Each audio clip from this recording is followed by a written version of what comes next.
Une question de Rémi. Le rôle de Soros et d'Israël dans l'effondrement européen et la crise migratoire, une opinion dessus? Alors, je pense qu'il est délirant de penser à un rôle israélien dans la crise migratoire européenne, plus que de penser à un rôle turc, par exemple, où il y a une vraie pression politique réelle en disant on ouvre les vannes si vous faites pas ce qu'on dit. L'Union européenne, oui, clairement.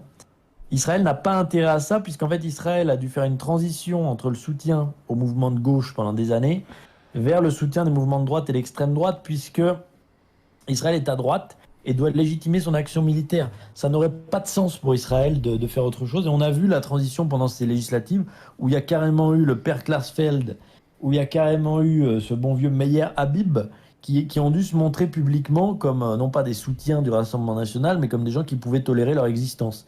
Qui est un revirement. Et il y a un vrai conflit dans la communauté juive française là-dessus, puisque les juifs ont été assez traditionnellement de gauche chez nous, la gauche traditionnelle. Sauf que là, vu qu'ils sont pris entre deux États, ça devient compliqué. Et c'est un vrai enjeu, un vrai enjeu. Et par contre, Israël n'a pas grand-chose à faire et à voir dans la crise migratoire. Ça, c'est une thèse qui est doctrinalement antisémite au sens traditionnel du terme. C'est cette idée que les Juifs voudraient subvertir les peuples en les métissant massivement pour les dominer, etc. Ça n'a absolument aucun sens et aucun fondement, ni théologique, ni historique. Et croire cela, c'est juste faire une assimilation générale des juifs au sens théologique du terme, avec certains mouvements juifs athées, type de gauche, comme les mouvements bolcheviques. Et ça n'a pas de sens, et je ne le dirai jamais assez, croire que Trotsky est un juif et qui représente le judaïsme, comme on peut l'entendre chez des gens comme Adolf Hitler, par exemple, pour qui la révolution bolchevique est une révolution juive, ça n'a aucun sens, puisque l'homme, et je cite toujours cet exemple qui est hilarant, le mec, le jour de Kippour, va avec des tranches de jambon devant des synagogues. C'est pas parce qu'il est d'origine juive qu'il représente des mouvements juifs authentiques.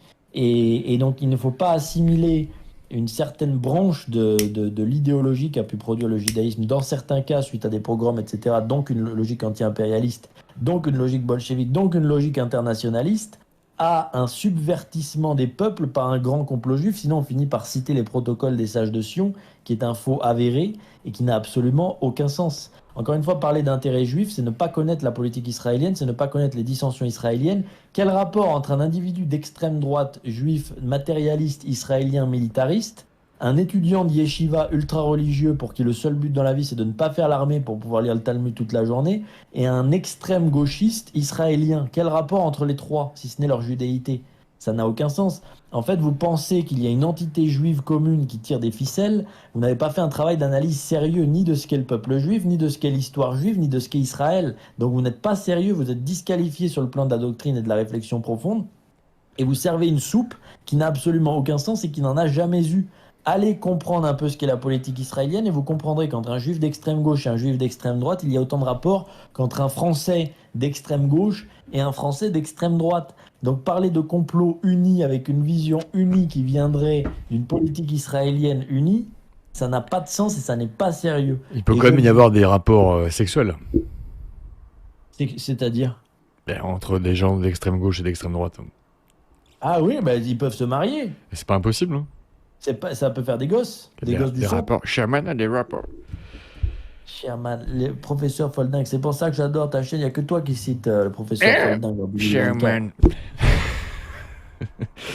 Ça me fera toujours marrer.